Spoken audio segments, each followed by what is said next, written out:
नमस्कार, आप देख रहे हैं अमर उजाला। मैं हूं आपके साथ साहिल सुयाल। फाइनल मैच के बाद हम आपके सामने दोबारा से हैं। भारत की हार हुई है यहाँ 76 रनों के साथ। दक्षिण अफ्रीका यहाँ विजयी निकला है। शोभित, क्या कुछ गलतियां रही इस मैच के दौरान? क्योंकि देखिए, जो बल्लेबाजी रही है वो उस, अगर मैं कहूँ, वैसी जैसी एक्सपेक्टेशंस रखी गई थी कि अभिषेक शर्मा तूफानी बल्लेबाजी करेंगे, सूर्य कुमार यादव अच्छी बल्लेबाजी करेंगे, तिलक वर्मा से यहाँ उम्मीदें थी। तो क्या कुछ गलतियां इस बार नजर आई? क्योंकि देखिए, जो शुरुआत से हम बात कहते रहे हैं कि एक या दो प्लेयर्स पर आप डिपेंडेंट नहीं हो सकते हैं, और वही गलती शायद नजर आई है। बिल्कुल साहिल, लगातार हम इस चीज़ को बोल रहे थे और जब इनिंग ब्रेक हुआ था तब भी हमने यही कहा था कि भारत के लिए ये लक्ष्य चेस करना आसान नहीं होगा। भले ही वो चेस मास्टर रही हो, उसको चेस करना पसंद रहा हो, उसके खिलाड़ी लय में रहे हों, लेकिन ब्लैक सॉइल पर अहमदाबाद की इस पिच पर जैसे ही वो 170 का आंकड़ा गया ना, वहीं पर ही लगने लगा था कि नहीं, ये मतलब आसान नहीं रहेगा। लेकिन भारतीय बल्लेबाजी कहीं भी किसी भी समय ऐसा नहीं लगा कि वो लक्ष्य के करीब है या लक्ष्य हासिल कर सकती है, या ठीक है अगर 2 विकेट भी गिर गए हैं तो अब कोई आएगा और संभालेगा, ऐसा नहीं था। जैसे ही ईशान किशन गए और फिर उसके बाद अभिषेक, झड़ियां लगनी शुरू हो गई। कोई बल्लेबाज नहीं टिका। जो हम लगातार कह रहे थे कि एक बल्लेबाज के पर या एक खिलाड़ी पर आप निर्भर होके आप जीतते आ रहे हैं, आपको कोई भी जीत ऐसी नहीं मिली जहां आपको ये लगा हो कि हाँ, ये एक टीम यूनिट था। बहुत समय से जब जीतते भी थे तो भी हम इस बात की चर्चा करते थे। वही तो सबसे बड़ी कमजोरी भारत की बनी, वो यही बनी। बिल्कुल इस मैच में दिखा। गेंदबाजी इतनी खराब नहीं रही जितनी मतलब हम सोच रहे हैं, क्योंकि ये पिच के हिसाब से साउथ अफ्रीका 200 पार ज्यादा दिख रहा था। तो गेंदबाजों ने कहीं ना कहीं वो 200 के बहुत पहले रोका। अब काम करना था बल्लेबाजों को, लेकिन बल्लेबाजी आपकी शुरुआत से ही खराब रही और अंत तक वो खराबी रही कि आप पूरे 20 ओवर भी निकल सके। क्योंकि देखिए, अगर हम स्कोर कार्ड को देखेंगे तो भारतीय बल्लेबाज कोई भी 20 रन का आंकड़ा भी नहीं छू पाया था। अगर हम सिर्फ शिवम दुबे को छोड़ दें तो सिर्फ वो अकेले थे जिन्होंने 42 रन बनाए हैं। अगर वो 42 रन भी नहीं होते तो शायद एक हार काफी ज्यादा मार्जिन और बड़ा हो सकता 100 था। रन भी नहीं बनते फिर। बिल्कुल 111 पे हम ऑल आउट हुए हैं, 100 रन भी नहीं बनते अगर ये नहीं होता तो। बिल्कुल। और क्योंकि अगर ये रन नहीं बनते, क्योंकि बहुत क्रूशियल रन थे, क्योंकि जब आप इतने बड़े अंतर से हारते तो कहीं ना कहीं वो जो रन रेट पर भी असर पड़ने शुरू हो जाता है। ये असर अब आपको सुपर 8 में पड़ेगा, क्योंकि अब भारत के लिए सेमीफाइनल की राह कठिन हो गई है। हमको लग रहा था ना कि मतलब ग्रुप 2 की तुलना में ग्रुप 1 जो जिस ग्रुप में हम हैं वो अपेरेंटली आसान है। हम दक्षिण अफ्रीका को दिसंबर में हरा के आए हैं। हमने दक्षिण अफ्रीका को हराकर ही खिताब जीता था, तो हमें दक्षिण अफ्रीका को हराने में मुश्किल नहीं होगी। लेकिन नहीं, वो दक्षिण अफ्रीका अनबीटेन है इस टूर्नामेंट पे।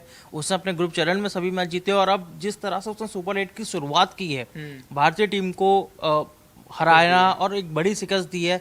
अब भारत के लिए कोई यहाँ से वापसी करने के लिए एक रणनीति तैयार करनी पड़ेगी, अलग रणनीति तैयार करनी पड़ेगी। उसका अगला मुकाबला जिम्बाब्वे से है, उसके बाद वेस्ट इंडीज से है। उस वेस्ट इंडीज से जो खुद मतलब अनबीटेन चल रही है ना, वो उस जिम्बाब्वे से जिसने ग्रुप चरण में एक भी मैच नहीं गंवाया, भले ही वो अपेक्षाकृत कमजोर आप मान लीजिए, लेकिन वो उसने एक ऐसी टीम को बाहर किया है जो चैंपियन रही है। तो अब आसान नहीं होने वाला है। अब आपको बड़े जीत भी दर्ज करनी होगी और नेट रन रेट का भी ख्याल रखना होगा। बिल्कुल। क्योंकि देखिए, अगर हम फॉलो विकेट्स की बात कर ले तो लगातार विकेट्स गिरते ही चले गए। जैसा कि आपने कहा भी कि पहले ईशान किशन, फिर तिलक वर्मा, फिर अभिषेक शर्मा, फिर वॉशिंगटन सुंदर। क्योंकि देखिए, ये जितने भी विकेट्स गिरे हैं लगभग सभी आउट हुए हैं यहाँ प्लेयर्स। कोई भी बड़ी पार्टनरशिप हमें देखने को नहीं मिली। क्योंकि देखिए, जब आप पार्टनरशिप नहीं बनाते हैं, आप रोटेट नहीं कर रहे हैं, तो आप वो प्रेशर बिल्ड नहीं कर पाते हैं। और कहीं ना कहीं जब वो आखिरी के जो ओवर्स चल रहे थे, जो 17-18 ओवर में जब हम मैच देख रहे थे, जब आउट भी है वो प्लेयर्स कर रहे हैं, तो ऐसा नहीं थे वो बहुत सेलिब्रेट कर रहे हैं कि जैसा वो मान के ही चल रहे थे कि अब हम जीत ही चुके हैं, चाहे वो अब आउट हो या ना हो। क्योंकि जब आप बहुत बड़े मार्जिन से हारना शुरू हो जाते हैं तो कहीं ना कहीं आपका मोराल भी वहां डाउन हो जाता है। बिल्कुल। बल्लेबाजी की तो मैं कुछ चुनिंदा प्लेयरों के नाम लूंगा, जिसमें अभिषेक शर्मा, तिलक वर्मा, ये ऐसे प्लेयर हैं जो लगातार फ्लॉप हुए हैं टूर्नामेंट में। कोई ये ऐसा नहीं है कि ये इस मैच में चले तो भाई, जैसे ईशान किशन 2-3 मैच में चले तो इस मैच में नहीं चले तो ठीक है। हमारे मन में एक ये रहा कि कोई बात नहीं, खैर 0 पे तो आउट हम भी नहीं चाहते थे कि वो उनका योगदान बहुत बड़ा होता, उनकी शुरुआत बहुत वो अच्छी दिला सकते थे। लेकिन अभिषेक शर्मा, तिलक वर्मा, ये अभी तक जिस कारण इनको टीम में रखा गया है, ये वो प्रभाव छोड़ने में असफल रहे हैं पूरी तरह से। अभिषेक शर्मा ने भले ही इस बार खाता खोला, 15 रन बनाए, और जो जिस तरह से शॉट लगाए लग रहा था कि नहीं, वो हम उनको पुरानी लय में आते हुए देख सकते हैं, लेकिन वही कंसिस्टेंसी बरकरार नहीं रख सके। और मार्को यानसेन, जिन्हें पिछले मैच में आराम मिला था, साउथ अफ्रीका ने उन्हें इस मैच में उतारा। और बहुत शानदार गेंदबाजी की और भारतीय मतलब जो बल्लेबाजी क्रम है उसको पूरी तरह लड़खड़ाया, ऐसा लड़खड़ाया कि टीम किसी भी समय किसी भी स्थिति में उठ नहीं खड़ी हुई। बिल्कुल शोभित, क्योंकि देखिए हम स्टार्टिंग से वही कह रहे थे ना कि आप डिपेंडेंट नहीं हो सकते हैं, और अगर भारत की इस हार की समीक्षा कर रहे हैं तो साथ ही उनकी तारीफ भी करनी होगी साउथ अफ्रीका के गेंदबाजों की, क्योंकि देखिए मार्को जेनसन ने 4 विकेट लिए, 3.5 ओवर, तकरीबन 4 ओवर उन्होंने डाला था, एक गेंद उनकी रह गई थी। कगिसो रबाडा ने 4 ओवर डाले, 32 रन दिए। अच्छा, मार्करम ने 1 ओवर डाला, उसमें उनको 1 विकेट मिला, 5 रन उन्होंने दिए। तो जो उनकी गेंदबाजी रही काफी अच्छी रही। केशव महाराज ने 3 ओवर में 3 विकेट झटके हैं। तो अगर इस तरीके से कोई अगर हम देखें तो हार्दिक पांड्या हो गए, वरुण चक्रवर्ती हो गए, इनके अगर हम पूरे जो स्कोर जितने उन्होंने रन आज लुटाए हैं तकरीबन 92 का वो आंकड़ा निकल के आता है। तो वो जो आंकड़ा जितने रन आज लुटा दिए गए वो भी कहीं ना कहीं एक बहुत बड़ा रीजन बन जाता है भारत की हार का। बिल्कुल ऐसा नहीं है कि इस पिच पे सिर्फ गेंदबाजों के लिए ही सब कुछ था, ऐसा नहीं है। दक्षिण अफ्रीका ने हमें बताया कि देखिए नहीं, इस पिच पर बल्लेबाजों के लिए भी है। ये हार पूरी तरह से बल्लेबाजी कोलैप्स का नतीजा है। हम जिस तरह से आ रहे, कोई एक जन भी मैं देख रहा था कि कई बेकार शॉट्स खेलकर आउट हुए। आप देख रहे हो कि आपको पार्टनरशिप बिल्ड करने की जरूरत है। रिंकू सिंह फ्लॉप रहे, रिंकू सिंह खाता भी नहीं खोल पाए। तो ये जो पहले बॉल से छक्का मारने की प्रवृत्ति है ना, ये आपको भारी पड़ रही है। जब आप जीत रहे थे तब भी हम इस बात को बोलते थे, और आज तो ये बात और ज्यादा बोली जाएगी, क्योंकि आज का मैच भारत ने गेंदबाजों की वजह से नहीं गवाया, आज का मैच भारत ने बल्लेबाजों की वजह से गवाया। आपको पता था कि हमारे सामने क्या चुनौती है, हमारे सामने क्या लक्ष्य है। आपने पहले ही ओवर में ईशान किशन का विकेट गवा दिया था, वहां तिलक वर्मा और अभिषेक शर्मा को खेलने मतलब अच्छे से खेलने की जरूरत थी, जिम्मेदारी से खेलने की जरूरत थी। सूर्य कुमार आए, वो थोड़ी देर क्रीज पर रुके, उन्होंने कोशिश की लेकिन नहीं, क्योंकि जब आप कोलैप्स होना शुरू करते हो ना तो फिर आपके पास मतलब वापसी करने के मौके बहुत कम होते हैं। वहाँ वो वैसे खिलाड़ी होते हैं जिन्हें पेशेंस रखना पड़ता है, लेकिन यह है T20 का गेम, यहाँ आप बहुत ज्यादा देर तक पेशेंस भी नहीं रख सकते। ये वनडे या टेस्ट नहीं है कि जहाँ आपको बस क्रिच पर टिकना है, साझेदारी बिल्ड करनी है और आप जीत जाओगे। यहाँ आपको हर ओवर में आपको नेट रन रेट का भी ध्यान रखना है कि आपको रिक्वायर्ड रन रेट कितनी है, क्योंकि आपको रिक्वायर्ड रन रेट का भी ध्यान रखना होता है। शायद जब गेंदबाजी चल रही थी भारत पर, वो आखिरी ओवर में पेनल्टी भी लग गई थी जिसमें उनको एक गेंदबाज अपना एक प्लेयर जो फील्डर था वो बाहर करना पड़ा था।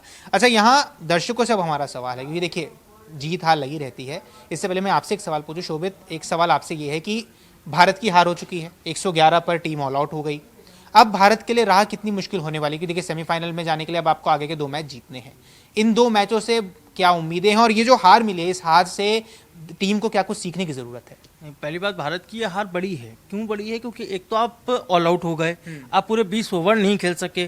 दूसरा, आपको 76 रनों से हार मिली। ये 76 रनों की हार आपको बाद में कहीं 30 पहुंचा सकती है साहिल, क्योंकि ऐसा नहीं है कि अगर आपने अगले 2 मैच जीत लिए तो आप बेफिक्र हो जाओगे कि नहीं भाई अब तो हम सेमीफाइनल में जा रहे हैं। उसके बाद फिर यहाँ से नेट रन रेट का खेल शुरू होगा, क्योंकि अगर दक्षिण अफ्रीका हारा कोई भी मुकाबला, उसका अगले 2 मैच उसके भी वेस्ट इंडीज और जिम्बाब्वे से हैं, तो अगर कोई एक मैच में भी वो हारा तो ये जो अगर मगर की डगर है ना, ये शुरू हो जाएगी और यहाँ आपको नेट रन रेट पीछे ढकेल सकता है। इसीलिए जब आप वो वेस्ट इंडीज या जिम्बाब्वे के खिलाफ उतरेंगे तो आपको दिमाग में ये रखना पड़ेगा कि हमें जीत नहीं, हमें बड़ी जीत दर्ज करनी है। कहते हैं प्रचंड जीत। बिल्कुल, ये जो 76 रन से हार के कारण जो नेट रन रेट आपका खिसका है ना, उसको आपको मजबूत करना होगा। और भारत की हार इसीलिए भी बड़ी है कि ये 12 मैचों बाद ऐसा हो रहा है T20 वर्ल्ड कप में कि भारत को हार मिली है।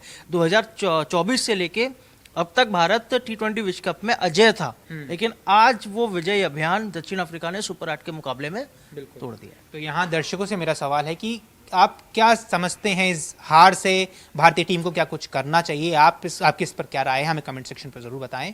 बाकी ऐसी अपडेट्स के लिए आप हमारे उजाला के साथ लगातार जुड़े रहिए।